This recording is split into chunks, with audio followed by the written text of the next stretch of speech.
faz oração? Sim.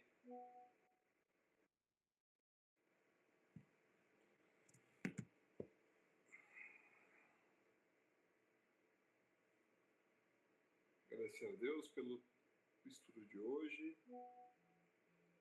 pela disponibilidade de todos aqui presente, que possamos aqui ter boas reflexões do conteúdo que vamos apresentar aqui hoje, possamos explorar, ganhar reflexões importantes aí para a nossa vida e agradecer a presença, né, novamente, a paciência e a boa vontade que todos estão para poder estar aqui nesse momento, reservando esse momento aqui das suas vidas para agregar nos aspectos morais, espirituais, até intelectuais, que todos aqui estão dispostos a crescer, evoluir e encontrar pontos de melhoria aí para o nosso plano que temos aqui. Pai nosso que estais no céu, santificado seja o vosso nome, venha a nós o vosso reino, seja feita a vossa vontade, assim na terra como no céu. O pão nosso de cada dia nos dai hoje, perdoai as nossas dívidas, assim como nós perdoamos aos nossos devedores. E não deixeis cair em tentação, mas livrai, Senhor, de todos os males, que assim seja. Salve Jesus e graças a Deus. E aí, João, beleza? Olá, pessoal. Desculpa o atraso. Boa noite. Boa noite. Então, essa primeira parte aqui vai ser, que é a segunda, que pode ser a primeira, mas tudo vai se complementar. A Carla vai explorar um pouco mais a fundo sobre as leis morais, as leis, a lei do trabalho, né, Carla? Hoje é do progresso. Do progresso. E eu estou pegando aqui mais uma parte voltada ao Evangelho. Então, é do trabalho, do progresso, acho que é quase a mesma coisa também, né? Mas tem a do trabalho, né? Mas aqui no conceito geral que a gente vai trazer hoje, é mais voltado a essa questão humana, mundana, os valores mundanos, as regras que o mundo nos impõe e como que devemos interagir com elas, né? Porque a gente nasceu em um país com as leis daqui, né? Com as regras daqui, e sabemos que tem muitas injustiças, tem muita coisa errada, mas é dentro das diretrizes da própria cultura aqui que nos impõe a certas regras. Então, pode ser que aqui tem certas regras e em outro país é outra regra. E aí a gente sabe que a regra de Deus ela é universal, ela não separa as fronteiras. Mas aqui no estado onde estamos encarnando, tem regra para cada lugar, né? Até para cada país, para cada estado, para cada cidade, até para o condomínio. Então, e a gente tem que saber respeitar tudo. E não quer dizer que respeitar uma anula a outra, né? Você tem que respeitar as regras aqui do homem e as regras de Deus, que é a lei do progresso que a Carla vai falar. E aqui trazendo para o Evangelho é a passagem "Dai a César o que é de César". Vamos tentar interpretar de uma forma espírita o que Jesus quis dizer nessas palavras. Aí a passagem que estamos analisando refere-se a uma ocasião em que os sacerdotes da época de Jesus pretendem colocar em dificuldades tentando comprometê-lo com o Estado ou com a crença popular, dizendo os apóstolos. Os fariseus, tendo se retirado, entenderam-se entre si para enredá-lo com as suas próprias palavras. Mandaram então seus discípulos em companhia dos herodianos, dizer-lhe: Mestre, sabemos que és veraz e que ensinas o caminho de Deus pela verdade, sem levares em conta quem quer que seja, porque nós, homens, não considerar as pessoas.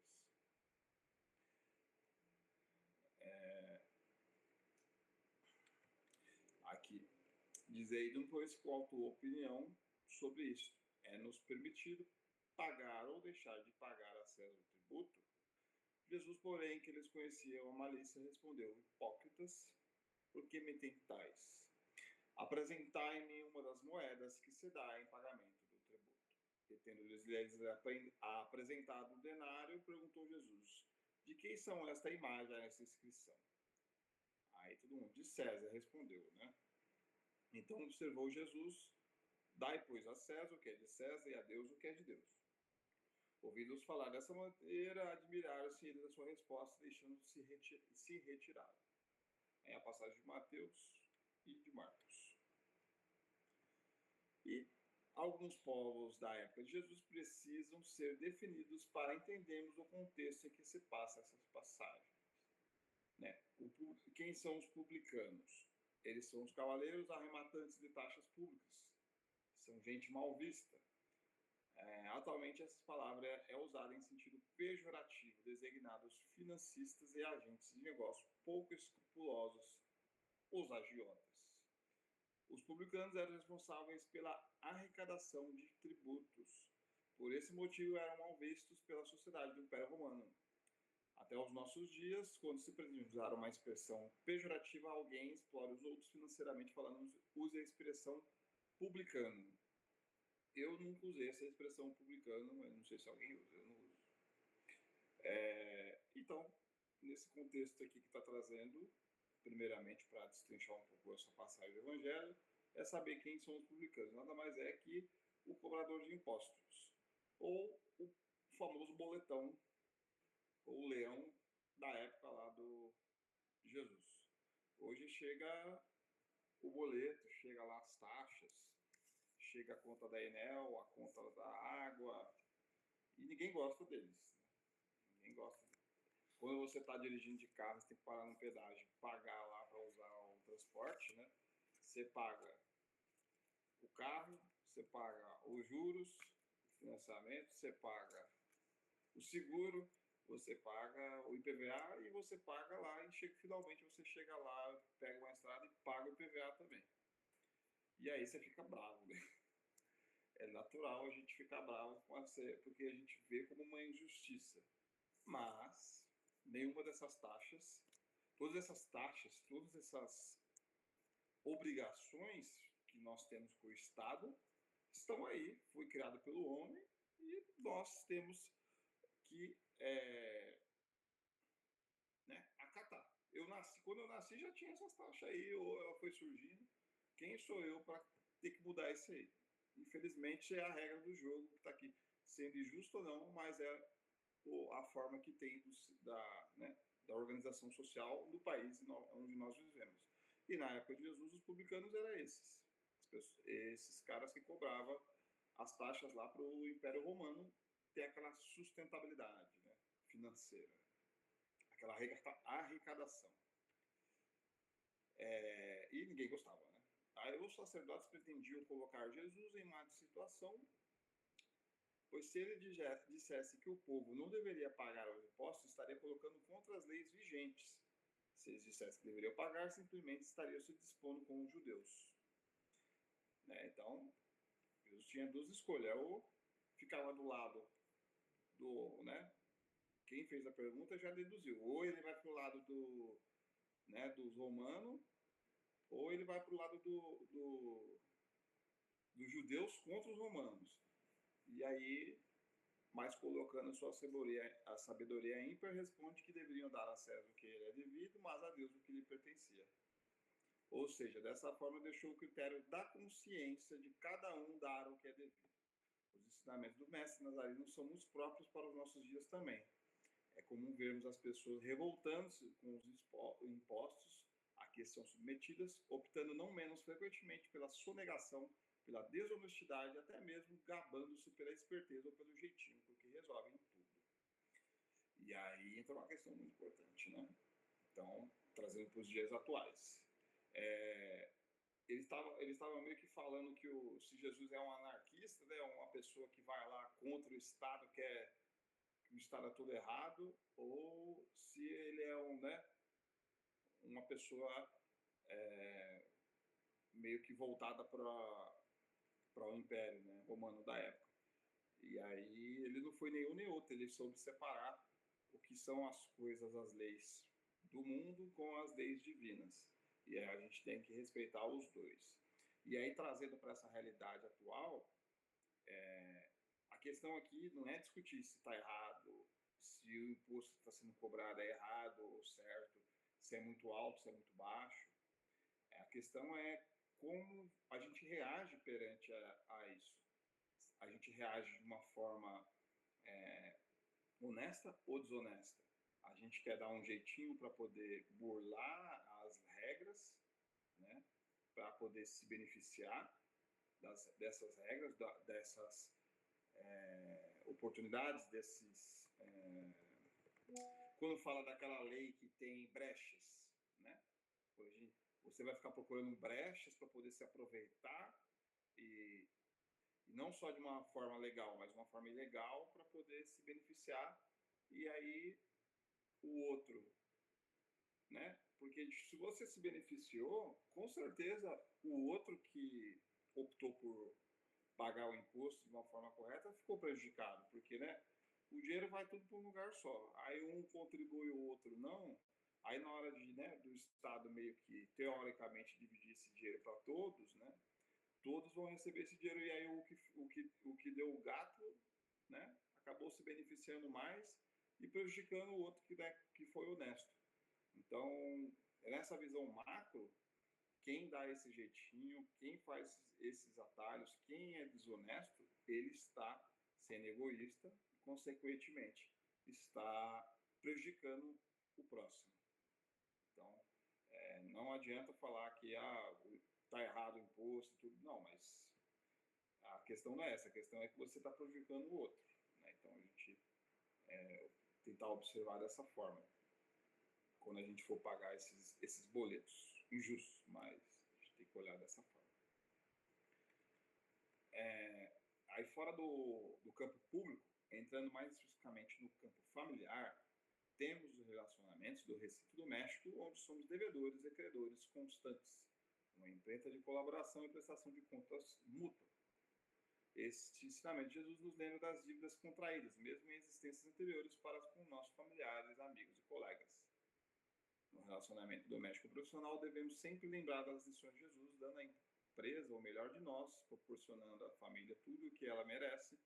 Jamais esquecemos que se estivéssemos em situação contrária, ou seja, recebedor, certamente adoraríamos ser bem servidos, não sermos enganados, tampouco menosprezados.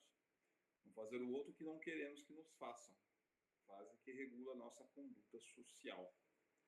Então, aqui nesse ambiente familiar, né, que é espiritual, se observarmos também, estamos aqui, né, quando lá no Pai Nosso, pagar as dívidas assim como nós, né, pagamos, né, a quem nós devemos, perdoar as nossas dívidas assim como nós perdoamos a quem nos devemos. Então, pode ser que numa família você nasceu com um irmão, uma filha, um pai, uma mãe, que um tem dívida com o outro, espiritual, né, que cometeu falhas, que prejudicou o outro, e essa dívida não é de pagar, né?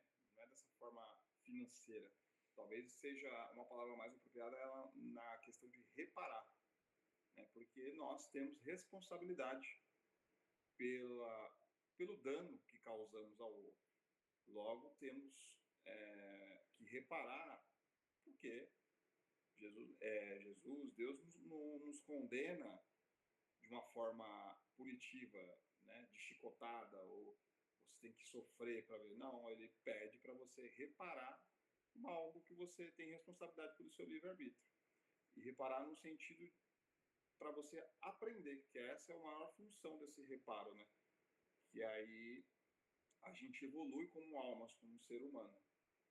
E aí que vem esses débitos e esses créditos, que se a gente pegar nessa interpretação, né, a gente tem que pegar bem nesse detalhe, de que não é pagar, não é um Deus punitivo, que a gente às vezes confunde. É de consertar aquilo que nós temos responsabilidades de reparar. Então, e aí a gente tem isso também nas questões familiares. Aí ali, palavras sábias que servem para optarmos por esta ou aquela decisão, pois serve de teste áureo, evitando assim magoar, ferir e justiçar. Nossas atitudes do dia a dia devem ser avaliadas e colocadas à prova pelas palavras do Messias, pois dessa forma estaremos sendo honestos e caridosos. Respeitar as leis econômicas, sociais e morais é nossa obrigação. Nunca devemos nos esquecer que, invariavelmente, quando alguém é privilegiado, é porque o outro foi prejudicado. Né? Se você furou uma fila, você se deu bem, mas o cara que ficou lá mais tempo que você foi prejudicado. Né? Não podemos nos esquecer do egoísmo, essa grande chaga da humanidade. Se aplicarmos esse teste ensinado por Jesus, estaremos evitando ser egoístas, evitando dívidas e muitos outros problemas. Porquanto é através dos ensinamentos de Jesus e das constatações do Espiritismo que temos ferramentas suficientes para eliminarmos pouco a pouco as injustiças sociais, as misérias, sejam econômicas ou sociais, dando de si aquilo que certamente gostaríamos de receber quando precisássemos. Então, a gente observa também nesse ponto de que Jesus deixou muito claro que é para a gente respeitar as leis humanas, que não era desse sentido, é a revolta, você querer derrubar, querer, né, fazer coisas de uma forma agressiva, revidar de uma forma agressiva, não é o caminho da solução. Então, também é um símbolo de humildade, né? De você chegar num ambiente, é que nem você chegar num condomínio, sabe aquele condomínio chato, que não pode fazer barulho, que tem cheio de regras. Aquele monte de pessoa chata, sabe aquele monte de pessoa chata colocando um monte de regras assim, naquele papelzinho assim, ó. Você tem que seguir bonitinho, você sair da linha, né? Vão chamar sua atenção, vão dar uma advertência, vão dar uma multa para você, porque você saiu das regras daquele condomínio chato. Então é uma forma humilde da gente se incluir socialmente. É uma forma humilde da gente se incluir socialmente, né, num grupo e respeitar as regras deste ambiente. Né? Então, ou seja, vamos supor, por mais rico que você seja, por mais sábio que você seja intelectualmente, respeitado, mais alto que você seja, aí quando você vai se incluir dentro de um condomínio, você tem que se subjugar às regras daquele ambiente. Então, você não é maior do que aquelas regras, você não pode ser maior. Então, ou seja, você vai ser convidado a ser humilde. Né? Assim como as regras, a lei divina, imutável, as regras do homem também, é o nosso dever saber respeitar. Aí vai chegar lá na regra do trânsito, é a mesma coisa. Velocidade, onde pode estacionar, onde não pode. Então, tudo isso são regras que já viemos, planejamos ser encarnados, falando assim, quando a gente foi encarnado, ele falou, não, tranquilo, vou respeitar todas as regras lá vai ser facinho isso aí, né? Vou ser honesto nos impostos, vou estacionar no lugar certinho, vou andar no limite da velocidade, eu não vou dar calote a ninguém, vou respeitar a sala de aula, vou respeitar o meu condomínio, tudo isso foi combinado que a gente iria fazer, mas é difícil fazer em todos os aspectos, mas ter essa consciência aí de que era a nossa obrigação também respeitar as leis sociais. Né? Foi muito curto mesmo, e eu não sei se vocês teriam algum comentário a respeito sobre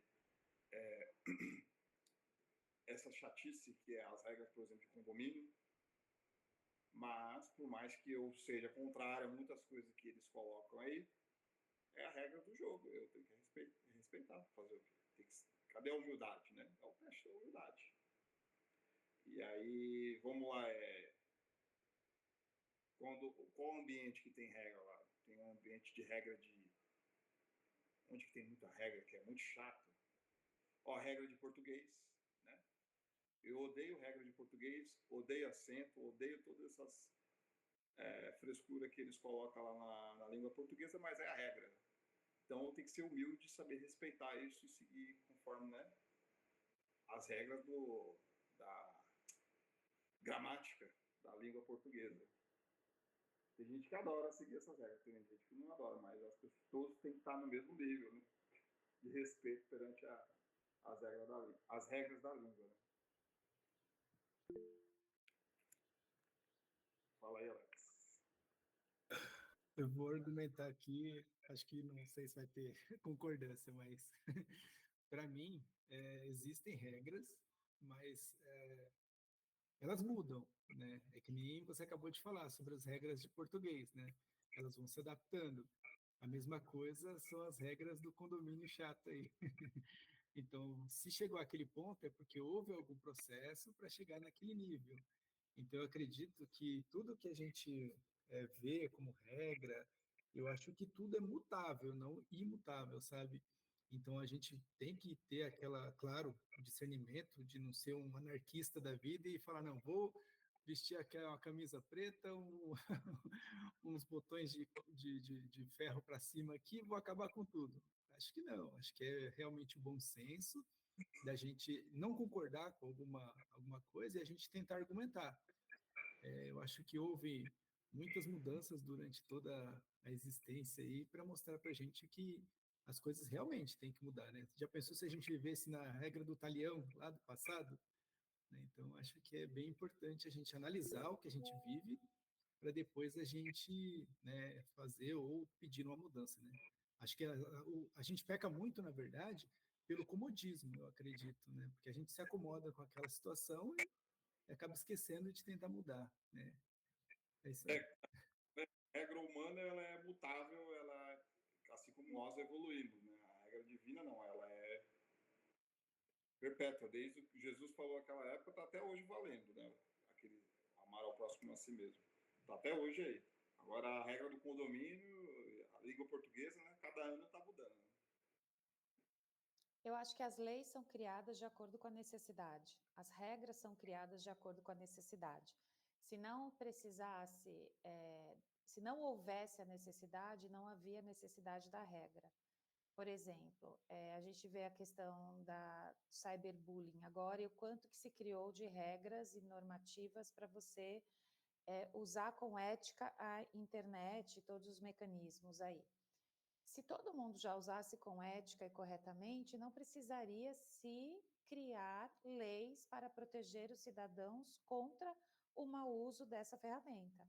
Então, eu acho que todas as leis, regras, no fundo, criam, a intenção é proteger todos os cidadãos contra o mau uso de algo.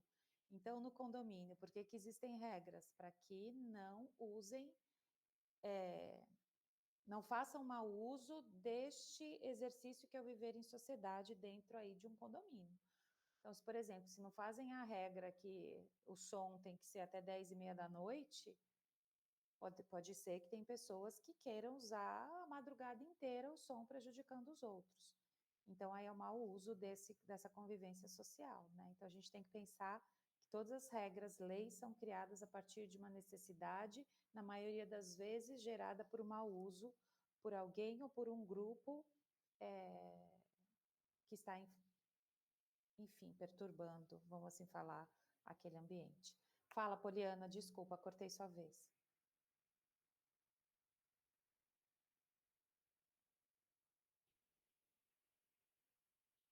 Você levantou a mão.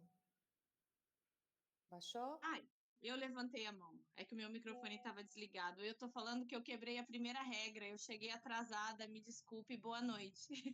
Boa noite. Não, é que vocês estão falando aí de exemplos de regras, né, de leis. Tem um conceito do materialismo dialético que eu gosto bastante, que é expropriação, né? Que é nada mais do que não se entender como parte de algo, né? E a legislação, ela é uma produção humana de um tempo, né? Então, como no exemplo que o Wagner deu sobre regras de condomínio, há 15 anos não tinha esse tanto de regra, porque não tinha esse tanto de condomínio também, né? Então, por exemplo, condomínios mais antigos, as pessoas têm muita dificuldade de adequação, muito mais do que pessoas que estão crescendo nessa dinâmica da comunidade, de uma sociedade organizada dessa forma.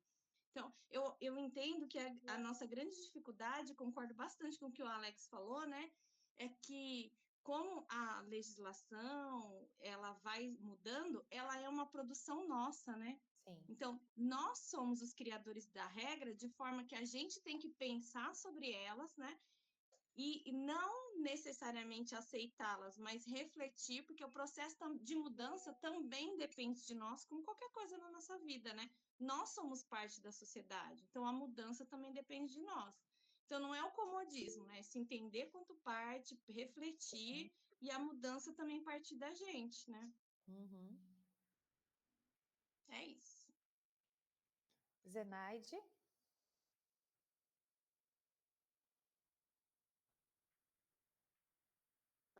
Liguei agora meu microfone. Isso que a Poliana falou. Achei interessante. Um exemplo é multa, né?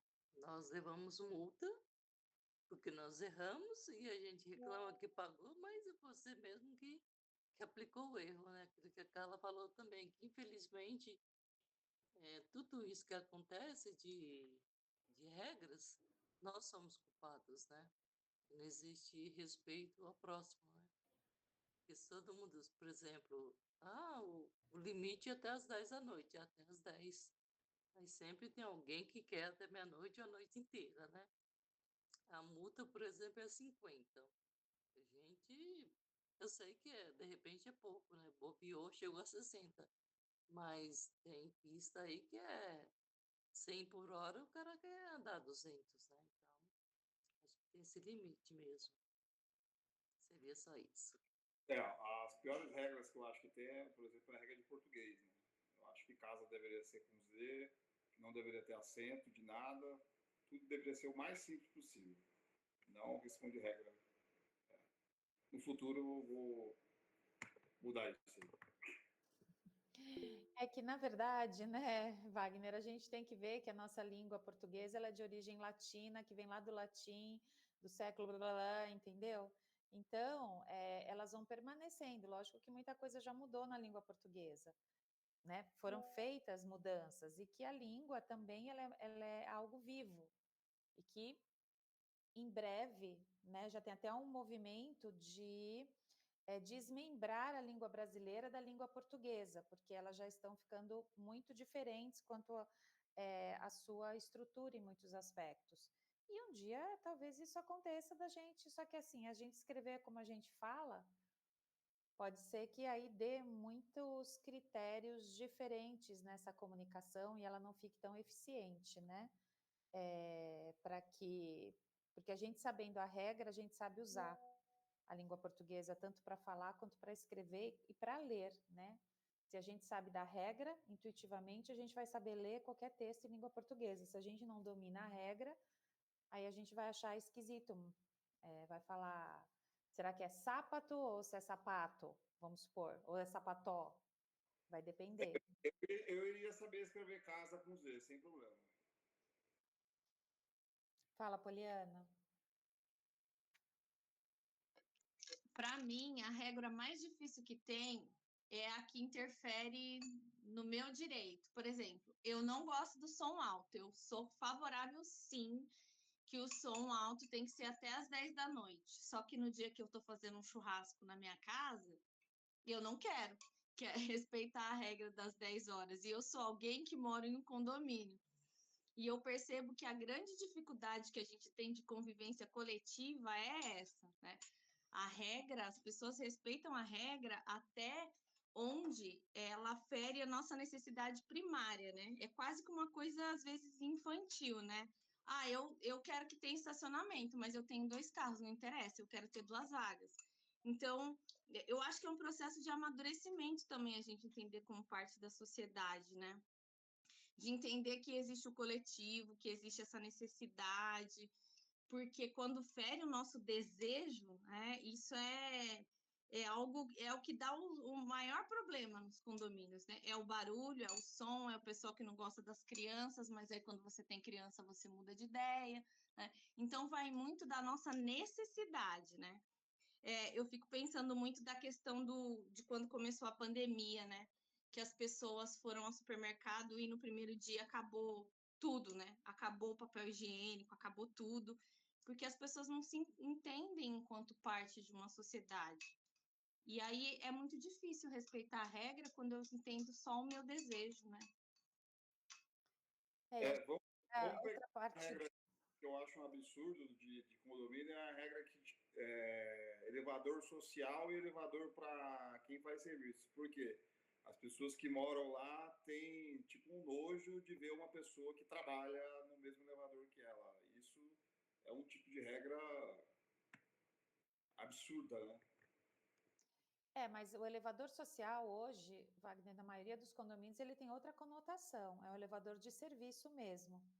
Ele é um pouco maior que o social, inclusive, para ele caber móveis, caber coisas que, né, que eles até é forrado para não danificar o elevador. Então, hoje, não é proibido pessoas, vamos supor, que trabalhem na casa de outras, né? Vamos supor, uma faxineira ou uma funcionária de alguma casa, dela subir pelo social. Então, hoje as regras, se você olhar no condomínio, é para você usar o elevador de serviço, para você transportar lixo, para você descer com um cachorro, para você transportar móveis, você subir com um monte de compra. Então, o elevador de serviço é nesse sentido hoje em dia. Pelo menos na maior parte dos condomínios. Eu não sei nesses condomínios de altíssimo padrão, de luxo, se ainda existe esse preconceito, mas na norma do condomínio está escrito para que serve aquele elevador. Lá em Alphaville tem essa separação. Quem é funcionário tem um elevador lá no fundo que é para eles subir. Eles não podem entrar no elevador manobrista. A empregada não pode subir no elevador que outras pessoas, que eles chamam de comuns, entram. Né? Uhum. Fala, Gilvan, para depois a gente começar a segunda parte da aula, senão não vai dar nem tempo. A gente pode esticar, pô. Ô Wagner, você falou da língua portuguesa, cara, eu não acho que ela seja tão chata assim. Chata é a regra da matemática ter o YXZ, cara, pelo amor de Deus. Se é letra, tem que estar na língua portuguesa, não no meio dos números. Brincadeiras à parte, na semana passada a gente tinha comentado sobre a sociedade, a gente tinha falado da abelhinha, até a Carla até ilustrou, né, as abelhas, as formigas, né, que vivem lá na sociedade, em comunidade da mesma espécie. E aí eu concordo com a fala da Carla. Se todos nós agíssemos com ética, dentro da moralidade, da civilidade, a gente não precisava de leis, né? A gente sabe que está errado e mesmo assim continuamos fazendo. Então lá na sociedade das abelhinhas lá, uma abelha mata a outra se não trouxer mel, é assim que funciona. Uma formiga não deixa ela entrar em casa porque ela não foi buscar o alimento. Então, veja só, as punições lá, eu não sei, né, porque a gente não sabe o que acontece dentro da casa de cada um. Mas, não tem o enfim, eu não cobrador de acredito. impostos, né, Gilvan? Na frente da colmeia tem o cobrador de impostos, olhando quantos polenzinhos cada uma trouxe na patinha, né? Pois é, exato. Então eu não acredito que se a gente precisaria ter leis escritas, talhadas, como foi originadas, né, no papiro, eu não acredito que isso pudesse ter uma evolução escrita para que pudesse punir o ser humano, né? Aí a Zenaide até falou, mas nós somos multados pelos nossos próprios erros, entendeu? Mas se a gente tivesse agido dentro, né, Zenaide, toda a razão, a multa serve exatamente para coibir o erro, talvez para te ensinar, né, e coibir que você erre novamente. Eu acredito que sim, a gente poderia, não precisaria de leis para que nós tivéssemos éticas, ou ética, né? Gente, aí agora a gente vai começar então a segunda parte, e que a gente está estudando as leis morais, que são as leis divinas ou naturais, né? Então a gente vem numa conversa já de várias aulas falando sobre isso. E a verdade, de forma muito resumida, é, sim, as leis humanas são necessárias, elas são mutáveis, como o próprio Wagner falou, para a adequação da humanidade, daquela sociedade, para que ela consiga se organizar e conviver de alguma forma, dentro dessas relações aí sociais. As leis divinas ou naturais, que elas trazem muito as leis morais, elas são imutáveis, porque até elas existem essa perfeição, e quando o homem sair, e a gente vai ver na aula de hoje que é a lei do progresso, quando o homem sai dessa parte primitiva, e a gente pensando primitiva como primária, primeira de todas as coisas, e a gente vai caminhando nessa lei do progresso até que nós nos tornemos espíritos perfeitos, e aí a gente vai lembrar desse caminhar o quanto é longo, os espíritos perfeitos, eles não precisam de leis escritas, eles não têm poder executivo, legislativo e nada disso. Eles não precisam mais disso porque eles sabem, como você bem disse, como as formiguinhas e as abelhas, eles sabem o que eles têm que fazer. Por quê? Porque a lei divina já está dentro deles de forma muito clara. Então, não precisa disso tudo. Eles se organizam, sim, eles têm tarefas, sim, mas cada um sabe o que tem que fazer. E sabe que quanto mais próximo a gente está dessa perfeição, mais a gente entende a lei de causa e efeito e essas relações que, por exemplo, se eu não faço o correto, eu não vou precisar de alguém me multando, vamos supor. Eu mesma, a minha consciência já vai me cobrar de que eu fiz algo errado. É como se tivesse essa ampliação aí dessa consciência nesse sentido. E aí hoje a gente vai conversar sobre a lei do progresso. Vou começar a compartilhar aqui com vocês. Vamos ver aqui se já vai dar certo. Se eu vou conseguir mudar por aqui mesmo. Senão eu vou diferente, tá bom? Vocês estão vendo essa tela?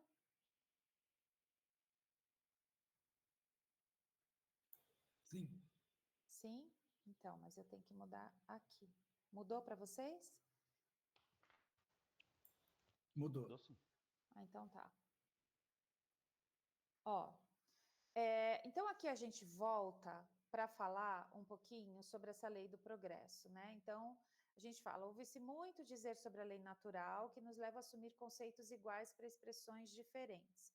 Porque num primeiro momento, ele vai diferenciar, começar a falar sobre estado natural e lei natural.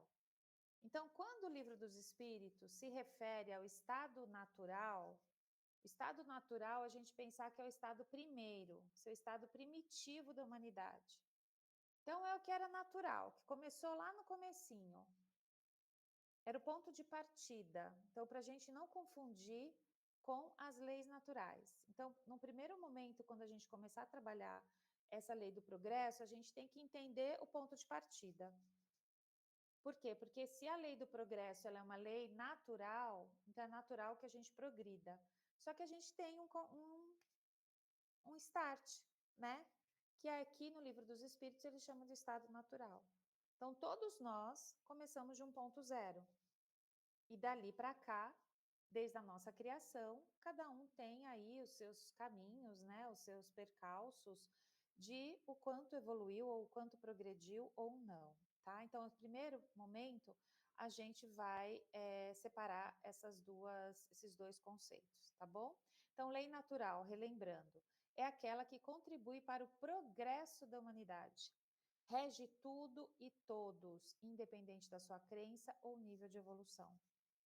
Então, aqui é bacana a gente entender que ela contribui para o progresso da humanidade e de todos os espíritos. Então, quando a gente pensa progresso da humanidade, é porque nós estamos aqui no planeta Terra e nos dizemos humanos. Mas é uma lei que rege todos os planetas, que rege todo o universo, que rege toda essa comunidade de espíritos espalhadas por toda essa erraticidade, por todos esses planetas. Mas aqui, para nós, foi escrito, para o nosso planeta e no nosso momento em que nós nos encontramos, foi escrito lá em 1800 e pouquinho, que a doutrina dos espíritos trouxe e começou a falar de todas essas leis que servem para o nosso progresso enquanto seres humanos aqui, tá bom? Então, era só para deixar claro aqui. Aí, aqui continuando, né? Então, à medida que evoluímos, conhecemos mais e mais a respeito da vida. E aí a gente vai se distanciando desse estado natural primitivo. E aí o Livro dos Espíritos traz em muitos momentos essa referência, como se saíssemos da infância, passando pela adolescência e pela idade adulta, se a gente for pensar no nosso desenvolvimento biológico. Então, a gente estava no estado natural, quando a gente era muito no estado primitivo, era como a gente fosse um bebês que ainda não soubessem nada sobre o que é certo e errado, que assim como eram os homens primitivos, que não sabiam ainda nada disso. Eles ainda estavam muito longe do desenvolvimento moral. Eles tinham que primeiro construir e desenvolver minimamente um desenvolvimento cognitivo.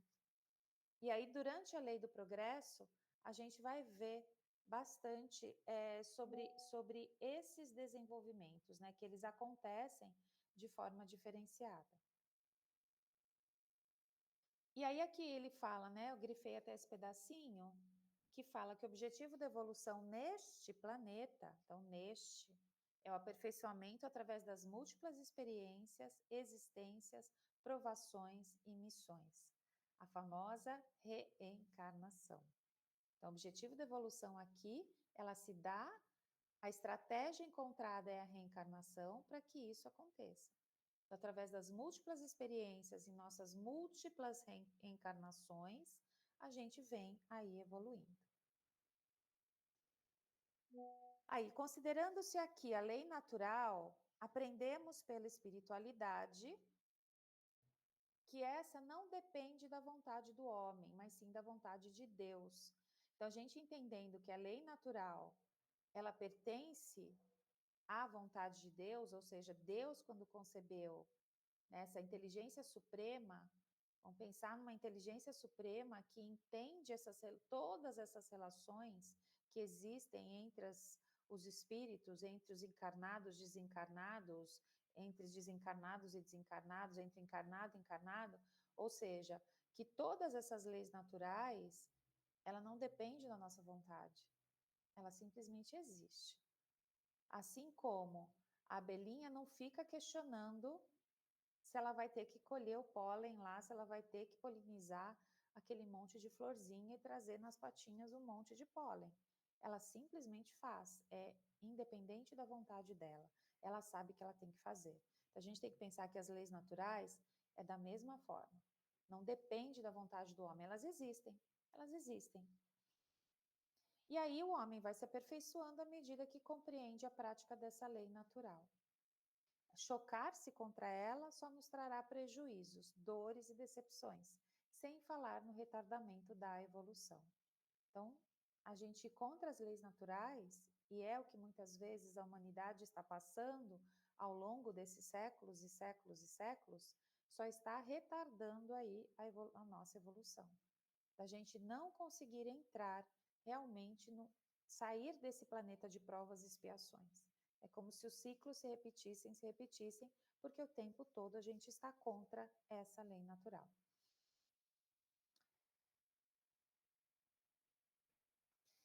Dessa forma, não sofremos tribulações pelas faltas dessas coisas, sentindo um compromisso, o qual nos deixa no estado de felicidade do bruto. Não podemos, ele está continuando a falar sobre essa questão também dessa felicidade, né? Dessa, entre aspas, falsa felicidade. Não podemos ter essa felicidade dos animais que não raciocinam e não aspiram a coisas melhores. Ou seja, os animais, eles estão num nível evolutivo, os outros animais, que eles não têm isso dessas aspirações. Então, abelha rainha, abelha operária. Dentro lá das formigas também. Eles não aspiram a outras coisas, é como se na natureza delas isso fosse de uma forma tranquila. Aí fala, as crianças também são mais felizes que os adultos. Por que que as crianças são mais felizes que os adultos? Vocês já pensaram espiritualmente por que disso? Por que que as crianças são tão felizes? Por quê? Porque elas ainda estão desenvolvendo a moralidade delas. A expansão da consciência delas ainda é muito limitada. A expansão cognitiva, apesar de ela estar no ápice de 0 a 4 anos do desenvolvimento cerebral, ela ainda não tem o que a gente fala, por exemplo, do córtex pré-frontal desenvolvido, que é na fase aí, ele termina esse amadurecimento neuronal, falando de cérebro mesmo, por volta de 22, 24 anos de idade. É a última parte. E a parte associada à moralidade. Então, vamos pensar que todos os loucos são mais felizes. Por quê? Porque eles não têm essa consciência. Quanto mais a gente vai desenvolvendo essa consciência, não quer dizer que a gente é mais infeliz, mas a gente vai entendendo melhor essas regras de convivência e o que essa consciência nos cobra do que é certo ou errado. Tá? Então, a criança ainda não sabe isso. Então, a gente fala que elas são mais felizes porque elas não sabem ainda sobre o que é a responsabilidade de uma vida adulta. Vamos pensar assim, tá bom? Gente, se vocês quiserem ir falando, como eu não estou enxergando as mãozinhas, vocês vão abrir o microfone e fala, tá bom? Ao contrário do que podemos pensar quando vemos certas pessoas passarem problemas tão grandes, o homem não regride, mas progride sempre, sem cessar, por mínimo que seja, mesmo que esse progresso seja imperceptível aos que o acompanham. Então, por mais que a gente viva nessa encarnação, a gente acha que não progrediu nada, sim, a gente progrediu muito. Só que essa percepção, muitas vezes, ainda é muito difícil. Ainda mais quando a gente começa a entender a questão da vida eterna. É muito abstrato isso, saber que nós somos infinitos. É muito abstrato para nós, que vivemos na matéria, saber que o nosso espírito é imortal. A gente tenta entender, a gente tenta compreender, mas no fundo, né, é difícil para a gente entender essa concepção. Somos impulsionados para o progresso quando sentimos uma surda aspiração, uma íntima energia misteriosa, mas sublime, que nos encaminha para as alturas, estágios mais evoluídos. É a lei do progresso, a evolução eterna, que guia a humanidade através das idades e estimula cada um de nós, porque a humanidade são as próprias almas que, de século em século, voltam para prosseguir com o auxílio de novos corpos, preparando-se para um mundo dos melhores em sua obra de aperfeiçoamento. Então, a gente tem que lembrar, e hoje eu estava assistindo um estudo do NEP com o Arthur Valadares, que eles estavam estudando um versículo só, acho que era de Lucas, no qual o Jesus alerta Judas que ele o trairia, né, naquela passagem da última ceia. E que Jesus sabia, na verdade, sobre tudo o que ia acontecer. E aí a conversa que foi falada lá no NEP, o assunto da discussão, é que eles falavam sobre o determinismo. Então nós já estamos determinados? Então, por exemplo, Jesus já sabia que Judas o iria o trair, isso já estava determinado que isso fosse acontecer? E aí eles foram questionando tudo o que é o determinismo. E aí por que eu estou falando isso? Porque na discussão que foi apresentada lá, né, depois eu tento localizar e posso até compartilhar com vocês. Eles discutiam exatamente isso, o quanto é um livre-arbítrio, o quanto é um determinismo. E por que eu estou falando disso? Porque aqui, nesse parágrafo da Lei do Progresso, a gente fala que nós somos as nossas próprias almas de século em século, quer dizer, tudo que a gente viveu no nosso passado está determinando o que a gente está vivendo hoje. Mas eu tenho livre-arbítrio? Eu tenho livre-arbítrio. E eu posso mudar dentro do meu planejamento encarnatório, a partir da minha vontade, do meu desejo, do meu espírito, que eu vença aquelas dificuldades que vêm de séculos em séculos passados e que hoje, por exemplo, nessa encarnação, eu vou tentar superar. E aí eles citavam, por exemplo, uma questão de espíritos suicidas, que a cada encarnação eles continuavam se suicidando. Por quê? Porque era entre aspas, um hábito, né? Uma fraqueza que vinha de séculos em séculos e que para eles era muito difícil cortar esse ciclo, mas que num determinado momento eles conseguem se superar. E aí eles quebram esse determinismo que vinha os acompanhando. Então, aí o convite até desse pensamento, dessa discussão, era quais são os nossos determinismos, né? O que a gente já vem, entre aspas, com algo dentro de nós, enquanto espíritos encarnados, e aqui nessa lei do progresso, que nos impedem esse progresso. Então, a gente olhar para isso como que nós somos um passado recorrente de várias encarnações, mas nós estamos nessa encarnação vivendo o presente, e o que a gente está vivendo hoje é o que vai determinar também o nosso futuro. Então, como que a gente flutua aí entre esse passado, presente e futuro? Essa também é a lei do progresso, tá bom? Aqui ele ainda cita, né, que a lei do progresso não é só para o ser humano, mas também do planeta Terra, que a gente já viu isso também em outras aulas, né, a todo o universo. Nosso planeta que tem aí 4,7 bilhões de anos, o quanto ele já progrediu. Mas aí ele retoma de novo sobre a questão da reencarnação, que é a oportunidade que nós temos para progredir. Por quê? Porque vamos viver novas experiências, vamos viver aqui, que ele fala, alegrias, tristezas, e assim nós vamos caminhando a essa perfeição relativa. Aí ele ainda explica, quando eu falo ele, é o Kardec no Livro dos Espíritos, tá? O que ele vai trazendo, porque tudo isso foi tirado de lá. Ele diz ainda que a morte representa como se fosse um repouso. A erraticidade, nós estarmos na erraticidade é um repouso entre duas encarnações.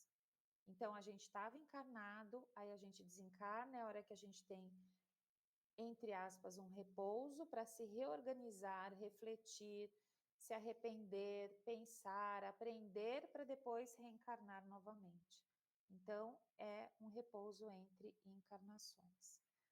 Aí vamos ver o que mais aqui. No desencarne, paixões antigas, remorsos desaparecem. O esquecimento cria um novo ser que se atira cheio de ardor e entusiasmos no percurso da nova estrada. Cada esforço redunda num progresso e cada progresso num poder sempre maior. A gente pensando numa escada contínua, né? Cada encarnação a gente sobe um degrauzinho, aí depois na outra mais um degrauzinho. Somos, assim, o árbitro soberano de nossos destinos.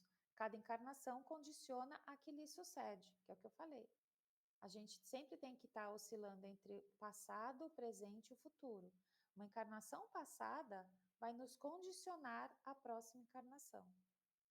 E mesmo sendo lento, como ele fala aqui, ó, essa lentidão da marcha ascendente, estamos aqui a gravitar incessantemente para essas alturas radiosas, né?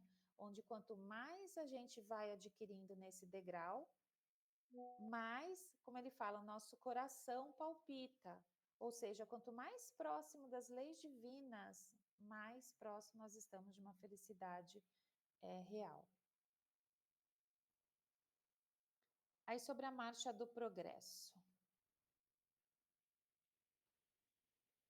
Para entendermos melhor o progresso, podemos compará-lo ao amanhecer do dia. Mesmo demorando, se faz lentamente, mas terminará por acontecer cheio de êxito. Nossa ignorância, envolta pela força ou iludida pela falsa cultura, frequentemente tenta criar obstáculos e retardar o desenvolvimento da humanidade. Este progresso inevitavelmente chegará, alterando a face e a constituição de tudo o que encontrar pela frente, incentivando a beleza, a tranquilidade e o conforto. Então, esse é o nosso norte. Se a gente souber que a gente está progredindo, é mais beleza, mais tranquilidade, mais conforto, mais paz interior a gente vai encontrando. E aí, o que eu acho bacana também dessa lei do progresso é pensar que tudo que a gente constrói é em cima de algo, né? E aqui também, enquanto encarnados, quer dizer, a criança ela vai aprendendo a andar depois que ela engatinhou, depois que ela começou a desenvolver equilíbrio, aí ela vai andar, ela vai correr e ela vai adquirindo aí tudo que nós adquirimos aí até hoje, né? Com a nossa idade. Se a gente olha para trás e a gente olha para trás hoje, e é isso que eu ia falar que eu acho o bonito, a gente ver que, por exemplo, nossa, com 28 anos de idade eu tive essa decisão, mas se hoje eu passasse pela mesma situação, eu resolveria de outra forma.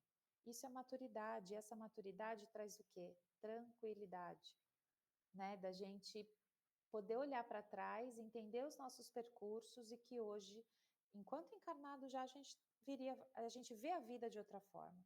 E quanto mais a gente evolui, mais a gente vai vendo a vida de outra forma. Tudo bem até aqui, gente? Tudo certo? Então tá. Sim. Essa marcha, então, levará o homem a patamares mais altos, tirando do solo das imperfeições para sua gloriosa destinação, que é a perfeição relativa. Os mais adiantados ajudam os outros a progredir através de várias formas, como o contato social. O progresso abrange sempre as duas principais áreas, intelectual e material, além do progresso moral. E aí aqui que a gente vai começar a fazer o gancho com a primeira parte da aula, que o Wagner, né, mostrou, que fala que o nosso progresso ele é intelectual e material, num canto, e o progresso moral em outro canto. Toda essa área intelectual e material, vamos pensar que ela foi desenvolvida de uma forma muito mais rápida do que o progresso moral. Isso está errado? Não. Por quê? Porque o progresso moral, ele necessita obrigatoriamente do progresso intelectual. Sem o progresso intelectual, sem o desenvolvimento do intelecto das pessoas, sabendo o que é o certo e o que é errado, e aí que ele fala, uma vez que a faculdade superior do homem, quer dizer, vamos pensar no cérebro, junto com o espírito, né? Então, a nossa faculdade superior, quando a gente fala, é o nosso espírito. Quando ele atesta a sua natureza de vida, é o resultado de um aprimoramento maior. Então, quanto mais desenvolvimento intelectual a gente tem, mais chances a gente tem de fazer uma melhor escolha, que aí está pautada no progresso moral. Quanto menos eu sei, mais escolhas erradas eu tenho chance de fazer. Então, a gente tem que entender que os dois progressos são extremamente importantes, mas o progresso moral, ele consegue se dar melhor a partir do desenvolvimento intelectual. Essa relação é direta? Não, nem sempre. A gente sabe o quanto as pessoas usam a sua inteligência para o mal. Ou seja, o desenvolvimento intelectual dela está 10, enquanto o progresso moral dela está 2. E aí, a gente, ao longo das encarnações, vai balizando e no futuro, esses dois têm que estar lado a lado, tá?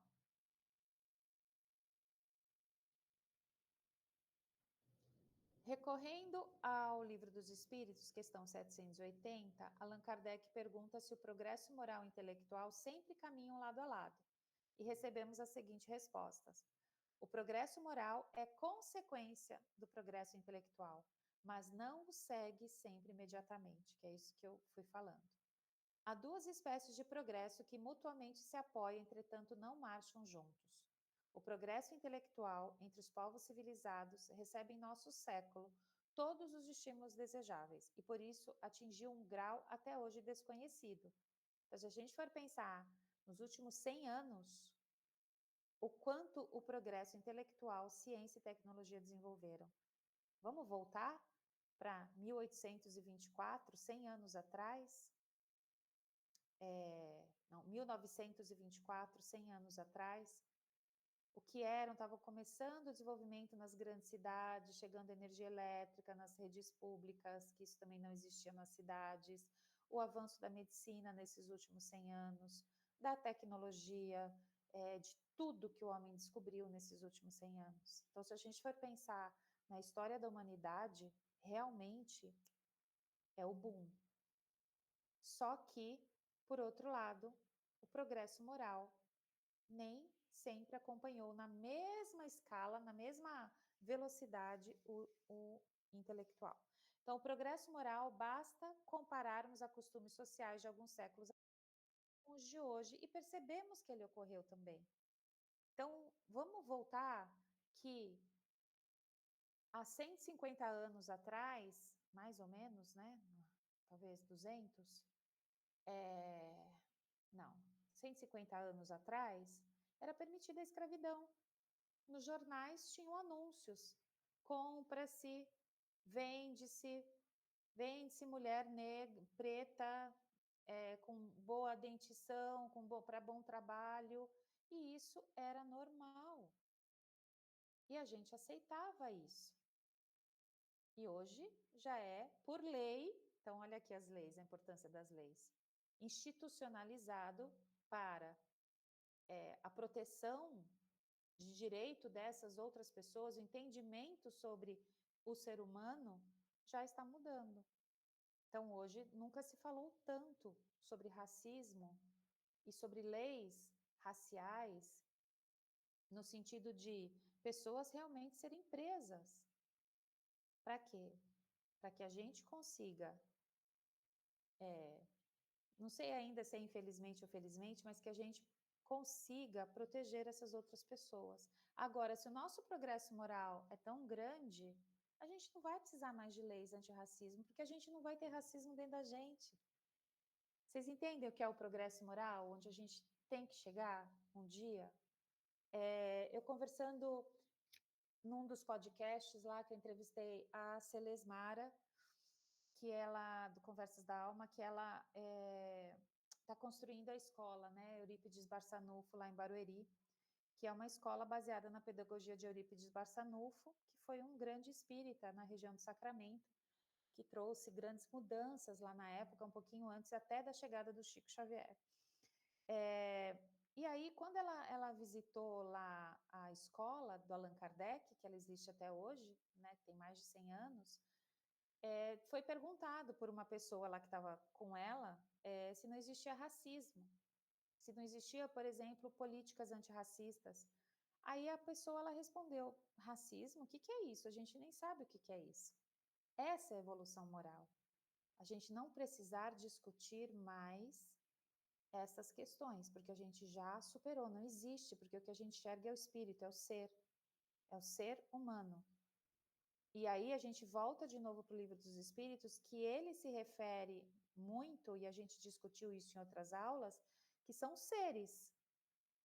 Não fala ser masculino, não fala ser feminino, são seres. Os espíritos são seres. E é isso. É isso que a gente um dia vai chegar, se Deus quiser. Se Deus quiser, a gente vai chegar um dia nesse progresso moral. Tem uma frase que eu gosto muito, viu? Eu acho muito evoluída. O cara que construiu essa frase, não sei quem é o autor, mas ele fala assim: ensine a sua nação e os seus filhos a respeitar pessoas e eles não saberão diferenciá-las. Ponto. Meu Deus, cara, que frase é essa, cara? E é isso mesmo. Pessoas, seres. E aí, quando eu vejo, por exemplo, na prefeitura da cidade de São Paulo,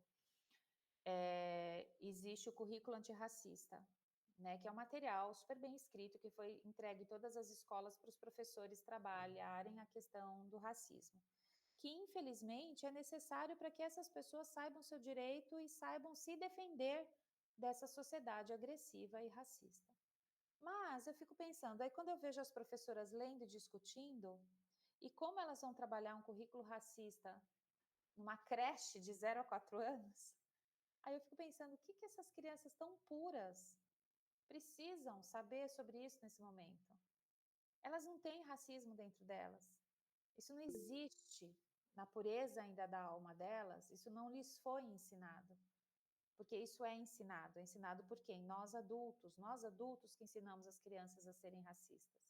Então, nós que precisávamos trabalhar um currículo antirracista e não as crianças, né?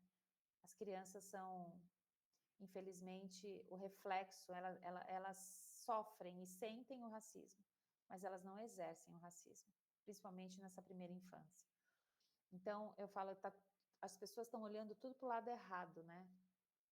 E, enfim. Bom, desenvolver o intelecto é usar as capacidades intelectuais superiores, como o raciocínio e a memória. Alguns conceitos são importantes salientar e refletir. Progresso intelectual fornece a compreensão do bem e do mal.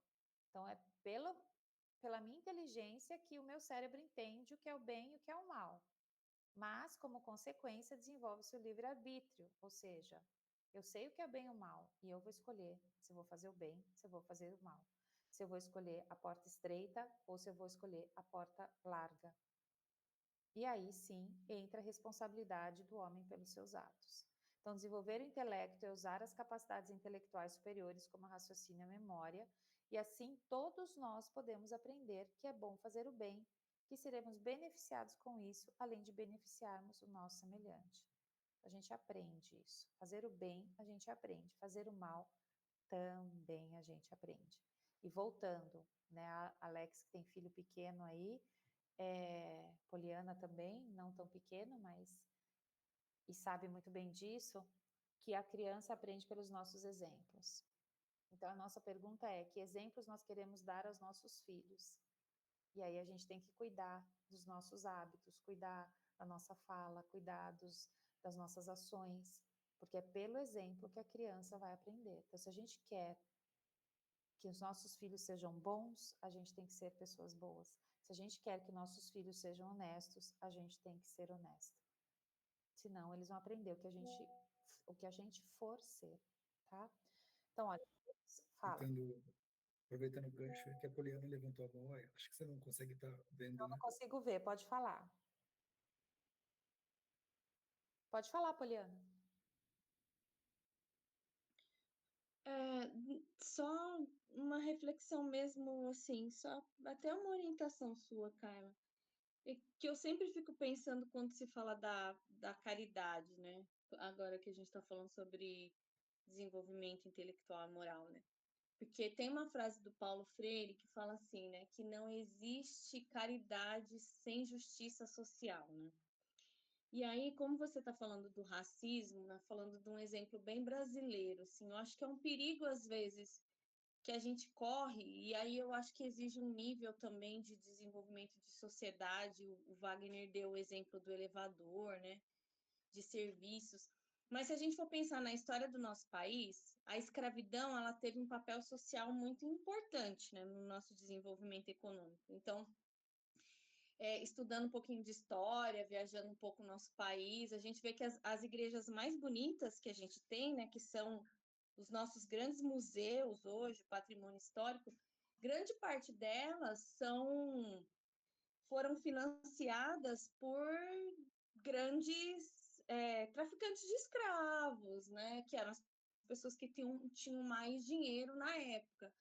Então, às vezes, eu fico até pensando nessa questão do desenvolvimento moral, né, intelectual, porque tudo é justificado, né?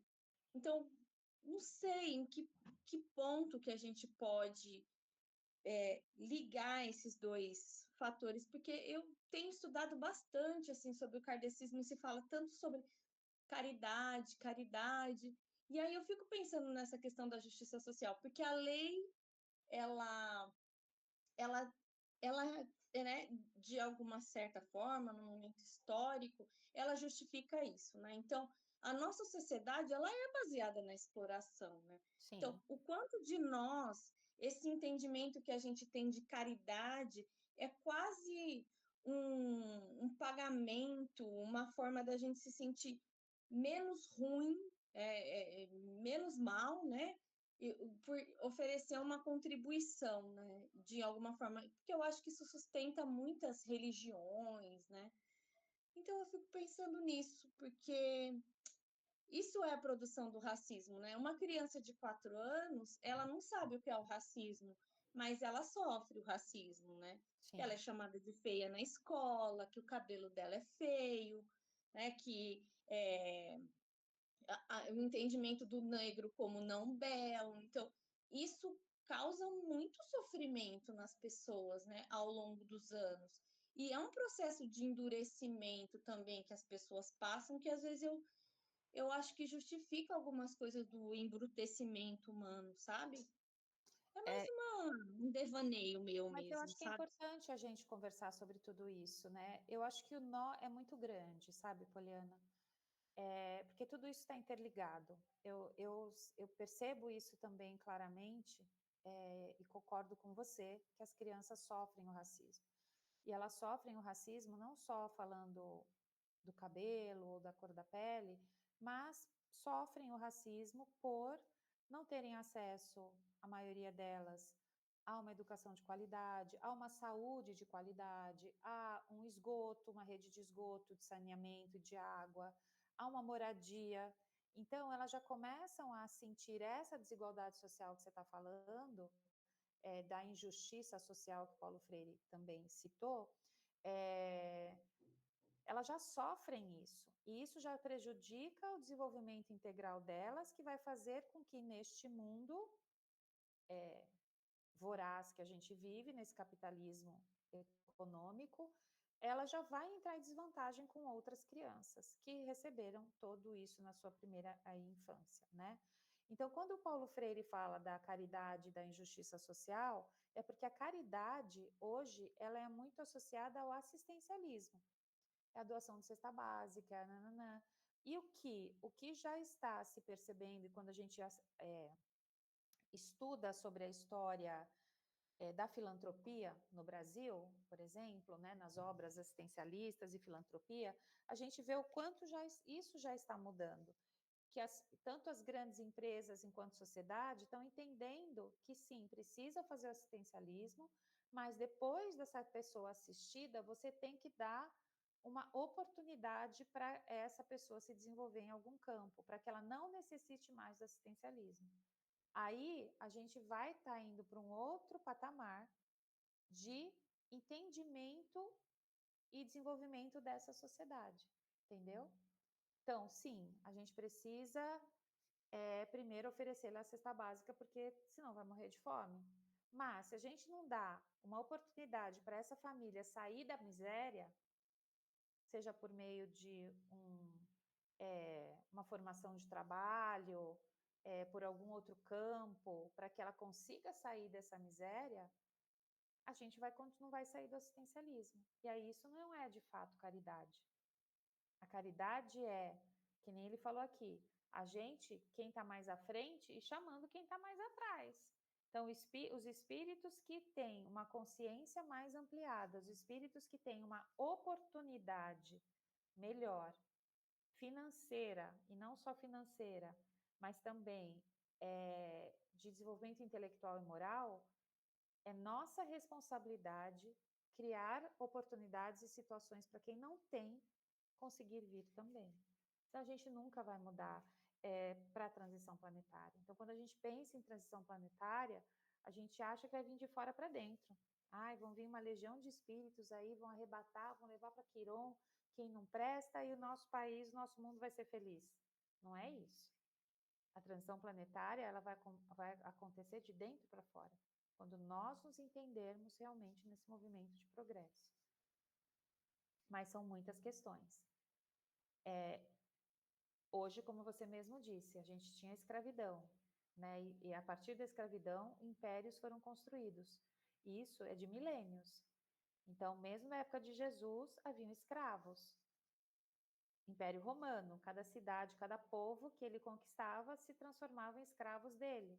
Então, isso é um mecanismo de poder, né? Dos mais fortes subjugarem os mais fracos, e que hoje a gente vê que, tudo bem, a escravidão ela não é mais aceitável, mas como você mesmo disse, existem outros tipos. Continua de novo quem tem poder subjugando quem não o tem. Quem tem dinheiro subjugando quem não o tem. De uma forma velada, e isso acontece. Então, 2% da população mundial retém 98% do capital, do dinheiro no mundo. Então, essa fatia aí não está bem dividida. E aí, o dia que a gente for entendendo todas essas leis divinas ou naturais, a tendência, e o próprio Livro dos Espíritos fala, vai deixar de existir nações num planeta regenerado? Não, porque cada nação tem a sua particularidade. Mas todos os irmãos vão entender que necessitam ajudar o seu próximo para eles serem felizes. Que eles não vão ter uma felicidade completa se a gente vê a África, por exemplo, sangrando, ou o Nordeste sangrando, ou a periferia das grandes cidades sangrando. Como hoje, né, o maior tiroteio lá no Rio de Janeiro, não sei se vocês viram, população apavorada, escondida e tendo que viver no meio daquela situação. Então, é um pouquinho sobre isso. Mas chegaremos lá. E aí você fala assim, eu não vou estar aqui vivo para ver. Vai, porque você vai reencarnar de novo. Todos nós. Talvez a gente nessa encarnação não veja, mas na próxima, com certeza, a gente vai estar vivendo ainda muita coisa disso daí, tá? E aí ele completa aqui a questão falando, com o tempo, a moral e a inteligência vão se equilibrando. Então, isso é a perfeição a qual a gente pretende aí um dia atingir. E aí, relembrando, progresso parte do imperfeito para o perfeito, do mal para o bem, do simples para o complexo. E aí fala que é ininterrupto e constante. A gente tem que entender que esse progresso, ele é constante. E que, mais uma coisa que o Livro dos Espíritos traz, que não há aprendizagem sem desconforto e sofrimento. Então, que se a gente está aqui, ainda passando esse desconforto, passando esse sofrimento, é porque a gente tem que aprender ainda alguma coisa. Então, ele continua, ele aprofunda. Esse desenvolvimento implica em conflitos, toda forma de divergência e desequilíbrio que surge tanto na intimidade de cada indivíduo como no seio das coletividades. O confronto de ideias, em geral, leva ao progresso. Se todos nós pensássemos da mesma forma, nos acomodaríamos satisfeitos e estacionários. Então, esse confronto, e hoje, não vamos dizer que ele está mais declarado, ele está mais facilitado pelo uso das redes sociais e da internet. Então, hoje, você confrontar ideias com alguém é muito simples, é muito fácil. Porque os meios tecnológicos nos permitem isso. Antes, para a gente confrontar a ideia, a gente tinha que estar pessoalmente em algum lugar falando com alguém ou escrevendo para alguém ou discutindo com alguém em algum ambiente. Hoje, tudo isso é muito mais fácil.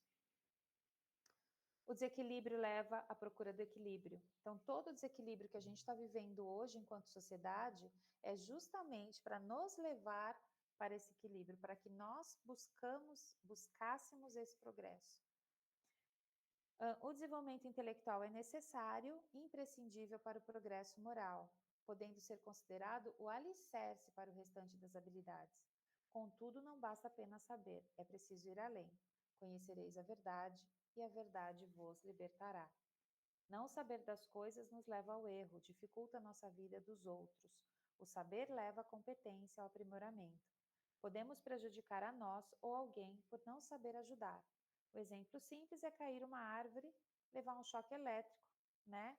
E aí aqui ficou faltando um pedacinho e a gente que não tem o conhecimento, quer ajudar a pessoa, vai lá e gruda também no choque elétrico. E aí a gente não está ajudando. Então, quanto mais sabedoria nós tivermos e conhecimento, melhor será as nossas decisões e a nossa capacidade de ajudar ao outro. Ele ressalta ainda que se não fosse o progresso intelectual da filosofia, da ciência e da tecnologia, não teríamos alcançado o tipo de vida que nós levamos hoje, tá? Aí aqui é uma parte que também eu já falei, do desenvolvimento tecnológico. Analisando-se agora os aspectos morais, que eu acho que é o mais importante da discussão aqui da lei do progresso, que ela é a mais difícil, né?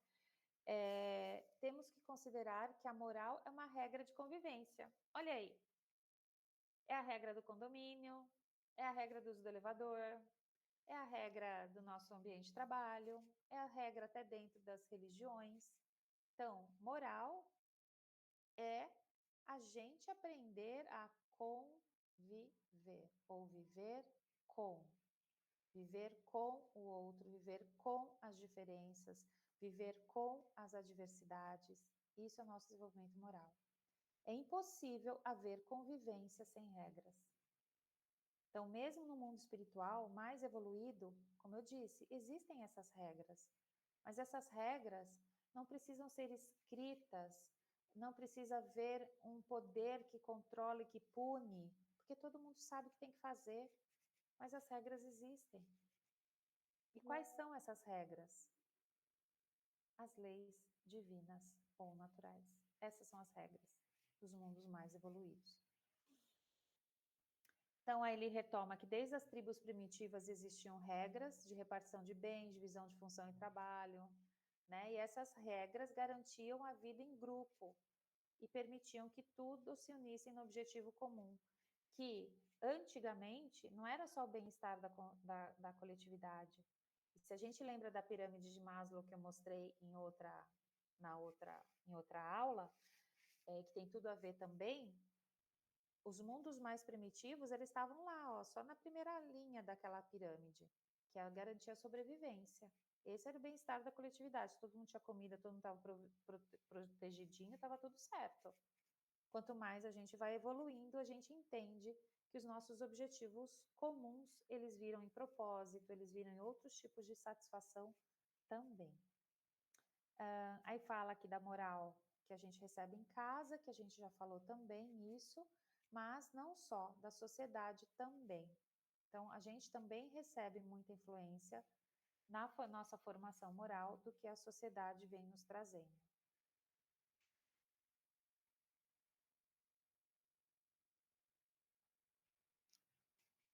A humanidade progrediu muito mais nos últimos 50 anos do que em todos os milhares de anos da sua história anterior. Então, se a gente pensa na evolução desde o homem neandertal, homo sapiens, quantos milênios demorava para eles terem algum tipo de evolução, e que agora a humanidade está progredindo assim, ó. E aí os espíritos complementam. É preciso que haja o excesso do mal para fazer-nos compreender a necessidade do bem e das reformas. Então, o que a gente está vivendo hoje é esse excesso de tudo, que às vezes a gente fala, gente, não é possível. Mas tudo isso vai ter que vir à tona para que a gente compreenda a necessidade do bem. Então, quando foi permitido pelo plano espiritual, e existe o livre-arbítrio, mas a gente sabe que também existem decisões espirituais para a humanidade, que foi permitido, por exemplo, a bomba de Hiroshima ser jogada, e que antes a previsão era que fosse um estrago muito maior, então eles permitiram que uma parte da população sofresse o que a bomba de Hiroshima trouxe lá em Nagasaki, as duas bombas atômicas, para aquela população, porque foi quando o mundo silenciou. Foi quando as pessoas falaram, basta, chega. Não se a gente continuar, a gente vai acabar se extinguindo.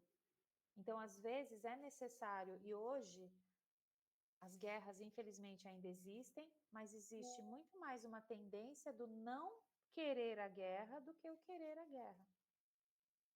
As pessoas lutam mais para não ter a guerra do que para ter a guerra.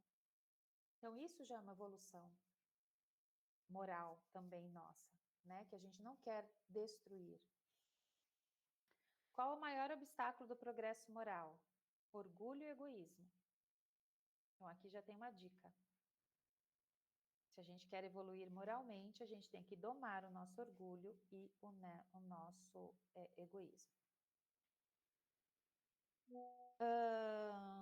E aí ele continua falando do orgulho, né, e do egoísmo, que fala, né, que este parece, aliás, duplicar a intensidade desses vícios, desenvolvendo a ambição e o amor pelas riquezas, que por sua vez incitam o homem às pesquisas que lhe esclarecem o espírito. Então, quando a gente lembra do que o Wagner falou, dai a César o que é de César, quer dizer, dai a ele dai ao homem o que é do homem, mas não vamos esquecer. Então, a gente precisa, sim, da materialidade, de alguma riqueza, a gente precisa de bens materiais. Mas a gente não deve desenvolver o amor a essas riquezas. Porque é mais fácil se obter o aprendizado intelectual do que o moral. O aprendizado intelectual se dá através de técnicas de aprendizagem. principalmente enquanto que a moral se aprende através da vivência e da convivência, e depende do exemplo, que é aquilo que eu falei, dos pais, né? Principalmente o exemplo de como vive e convive. Então, para aprender o respeito, o homem precisa exercitar o respeito. Para ser caridoso, precisa começar fazendo caridade. Para ser paciente, precisa iniciar exercícios diários de paciência.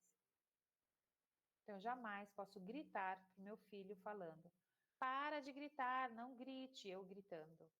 Se eu não quero que ele grite, eu vou falar baixo com ele. E aí ele vai entender que naquela casa as pessoas falam baixo. As pessoas não gritam uma com as outras. Mas se a criança observa os adultos gritando entre si e gritando com ela, o que ele vai aprender? Que é no grito que se resolve as coisas, tá? A gente vai avançar um pouquinho, tá bom? No tempo, mas vai ser só mais uns minutinhos. Notam-se que povos que entraram em verdadeiros estados, povos degenerados, que ele vai falar, né? Em verdadeiros estados convulsivos e retrocederam à barbárie. Então, civilizações que se implodiram. E aí, a pergunta é, então houve um retrocesso nesse caso? Aí, o que o Livro dos Espíritos traz? Não é bem isso, mas podemos pensar no exemplo bem simples, o da casa que ameaça cair. Para reconstruí-la, primeiro precisamos derrubá-la. Então, às vezes, não é um retrocesso que o espírito está regredindo, mas às vezes ele tem que se colocar em situações que a casa está quase caindo e eu preciso derrubá-la para reconstruir uma casa nova. Então, a gente, muitas vezes, enquanto também população, cidadãos do mundo, enquanto humanidade, haverão esses momentos que tudo precisa cair para que a gente possa reconstruir. Até que haja reconstruída, há confusão e perturbação. Da mesma forma, há raças por naturezas rebeldes ao progresso, mas se aniquilaram corporalmente, falhando a cada dia. Então, a gente entende, assim como os exilados de Capela foram exilados, foram expulsos, porque eles não queriam o progresso, eles foram para planetas mais primitivos para continuar a entender a necessidade do progresso. Então, isso quer dizer que retrocedeu? Não. Quer dizer que ele foi para um planeta que estava mais adequado ao seu desenvolvimento moral. Atingiram a perfeição como todas as outras almas, passando por outras existências. Todos nós já passamos por estágios muito deploráveis antes de atingirmos o nível atual. Já fomos selvagens, até mesmo antropófagos, né? A gente comia os outros em algum momento da nossa vida e que hoje a gente nem consegue conceber algo parecido. Também podemos analisar o progresso considerando-se o conjunto de pessoas. Povos são individualidades coletivas, que como indivíduos passam pela infância, idade adulta e decrepitude, também sujeitas à evolução e percalços naturais. Nessa questão aí do Livro dos Espíritos. Seremos um dia só uma nação? Que é uma pergunta que está no Livro dos Espíritos, que eu falei agora há pouco. Não, porque isso seria impossível, já que temos muitas diversidades climáticas, culturais e necessidades diferentes que constituem as nacionalidades. Contudo, a caridade não conhece latitudes e não faz distinção dos homens pela cor. Isso é o que o Livro dos Espíritos traz. Então, a gente vai sim ser... Nós vamos continuar, por exemplo, sendo brasileiros, continuar tendo Argentina, Paraguai, Uruguai, mas a gente vai se entender um dia como todos nós seres humanos, independente disso. Então, quando a lei de Deus constituir por toda parte a base da lei humana, os povos praticarão a caridade um para o outro como indivíduos de homem para homem, vivendo felizes e em paz, porque ninguém tentará fazer um mal ao vizinho ou viver às suas expensas, ou seja, viver às custas, que é como hoje ainda acontece entre países. Estaremos todos no mesmo nível, tá? A Terra só abrigará bons espíritos e prevalecerá um clima de união fraterna. Aí eu peguei esse gráfico que a gente já trabalhou numa aula de evolução dos mundos, só para a gente lembrar sobre essa lei do progresso. quanto mais a gente está perto da materialidade, né, da animalidade, a gente está mais longe dessa evolução espiritual. Então, aí aqui ainda prevalece a ignorância, a irresponsabilidade, né, o empirismo, o instinto. E aí, conforme a gente vai evoluindo, vai chegando próximo da angelitude, né, dos seres espíritos perfeitos, mas a gente estará perto da espiritualidade, que será influenciado pela lei do amor, conhecimento, responsabilidade, sabedoria e razão. Então, a gente está aqui nessa divisão aqui. Aí, para acabar, a gente lembrando da ordem dos espíritos, que isso daqui é lei do progresso. E a gente está ainda nos espíritos imperfeitos, a gente está aqui embaixo ainda. E mesmo dentro dessa parte, a gente tem todas essas classes aqui, né? Que a gente está na terceira ordem ainda. Então, a gente tem um longo caminho ainda pela frente. A gente tem muitas encarnações ainda pela frente. Então, se a gente pensar nas nossas referências espirituais, né, falar Chico Xavier, Emmanuel, Bezerra de Menezes, todos esses que para nós são como pessoas santificadas, eles ainda estão aqui nesse mesmo patamar que a gente. Eles ainda estão aqui. Eles ainda também são espíritos imperfeitos caminhando para serem bons espíritos. Estão aqui nessa divisão. Tá? Então, é para a gente realmente pensar que a gente tem um longo caminho aí pela frente nessa lei do progresso. Mas a gente já descobriu o fogo, a gente já descobriu a roda, né? A gente já desenvolveu a agricultura, então a gente já teve saltos evolutivos aí. Agora, o que falta para a gente é desenvolver essa moral. Tá bom? Certo? E aí? Agora sim, tem muito pano para manga para a gente discutir.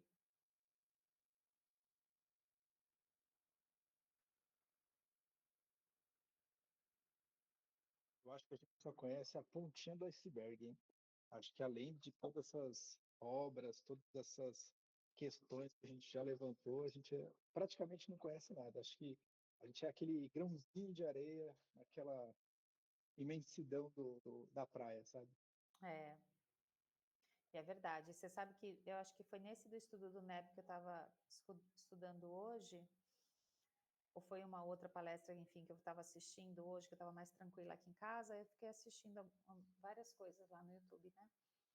E aí falaram que já tem um planejamento realmente, né, do reencarne, né, do Emmanuel, do São Francisco de Assis, que já pediu para Cristo que ele quer reencarnar, o Bezerra de Menezes, né?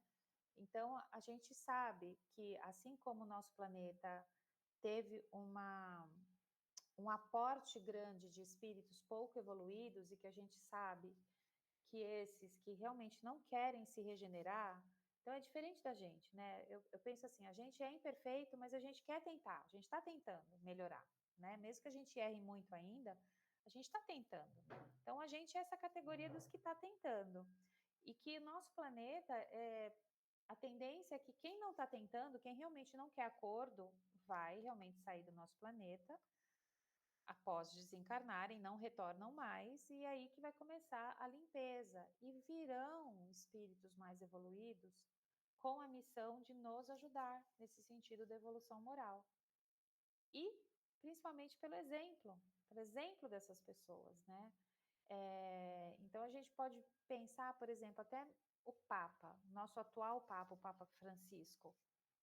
Ele é um espírito que já veio com uma missão muito grande de quebrar vários paradigmas dentro da Igreja Católica e tentar, dentro da Igreja Católica, ensinar pelo seu exemplo o que é o ser verdadeiro cristão. Ele está tentando. Então, a gente vai vendo que vão ter no planeta todo essa divisão de águas, né? Dos que estão realmente querendo essa mudança e dos que não querem nada.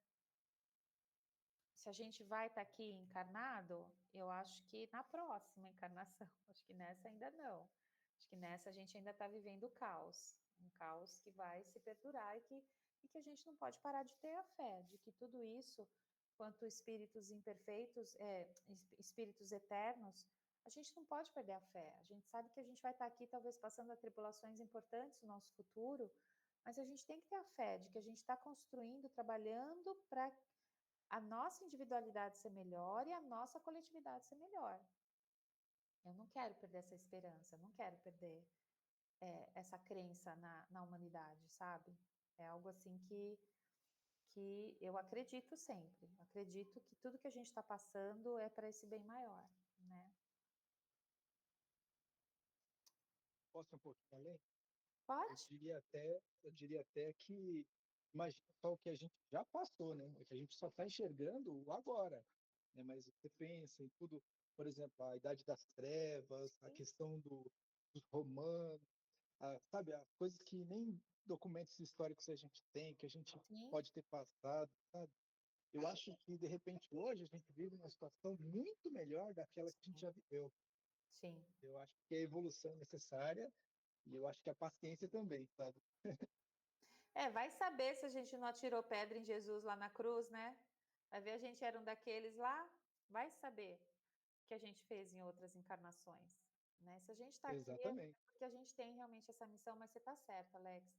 A gente tem que olhar para trás e se orgulhar de verdade de tudo que a humanidade já viveu e onde ela está hoje.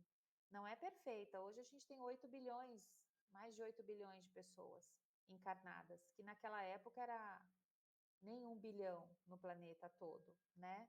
Então, a gente está com um fluxo muito maior de espíritos. Então, a gente pensa até nessa... eu gosto de pensar aquele movimento dos átomos, sabe? Que fica aquele burburinho, e quanto mais tem, mais burburinho fica. É mais ou menos isso que a gente está vivendo um pouco, uma sobrecarga até de espíritos no planeta que não existia aí há 200, 300 anos, 500, 1000 anos atrás, né? Fala, Poliana. E também, né, junto da consciência vem a responsabilidade, né?